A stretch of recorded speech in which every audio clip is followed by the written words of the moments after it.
Spearfish Creek. It's more than a pretty Black Hills stream. Dropping 3,000 vertical feet in less than 40 miles, it's a powerful waterway, and a storied one. For nearly a century, it was the force behind Homestake Gold Mine's hydroelectric works.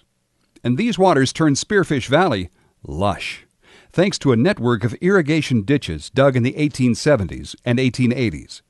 We might call this water engineering primitive, except for one stubborn fact. It still works for 21st century farmers and ranchers. We had a well by the house, and so we used it for the springs that we water our livestock with.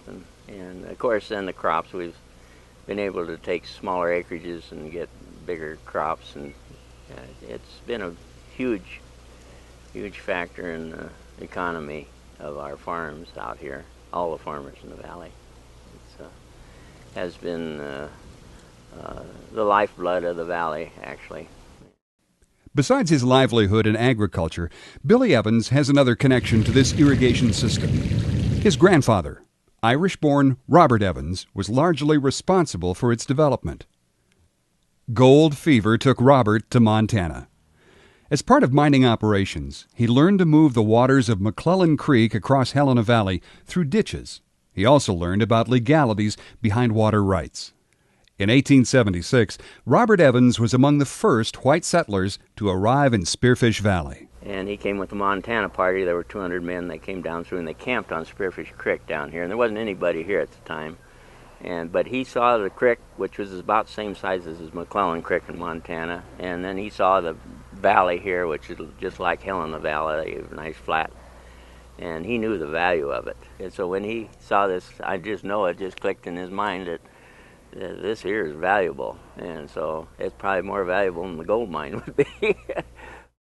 Robert Evans saw that Spearfish Creek descends through Spearfish Valley at about 5 inches per 100 feet.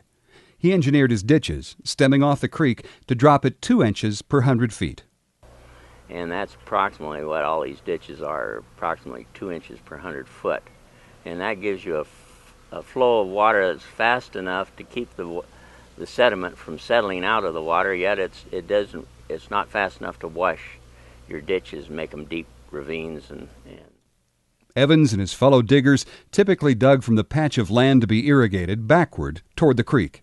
For measuring, they used a tapered board and a water level, similar to a carpenter's level.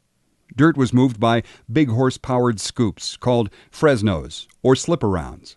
Most people call it a slip-around. At least ever since I was a kid, that's what I heard it called. And it has a hitch in the front that you put your team of horses, and you can either put a chain on or a cable, or you can go however distance you want. And it's handheld, and you lift it up, and it goes into the ground. It sucks into the soil, and then you get your bucket full, and then you push down on it, and it levels off, and then slides along on top of the ground to wherever you want to take the dirt. And then you just upend the handles, and it just flips over in your dirt.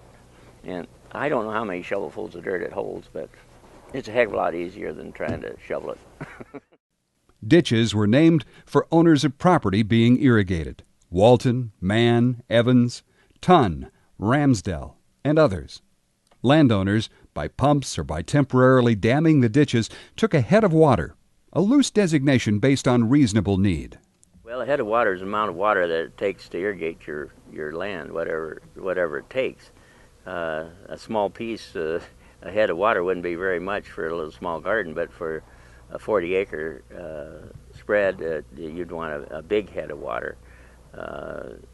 You normally, it's something like 250 gallons a minute. Would give you a fairly decent head of water. 400 to 500 gives you a big head of water. And that's a lot of times the 400 or 500 gallons a minute flow of water will, you can flood over the rough terrain. And it depends on your fields, how level they are and how rough. And if you're trying to get over a little ridge, well, you need a big head to flush over the top of it to get to the land on the other side. Whereas a small head would just come up to the ridge and go follow the ridge down. And so it all depends on the lay of your land.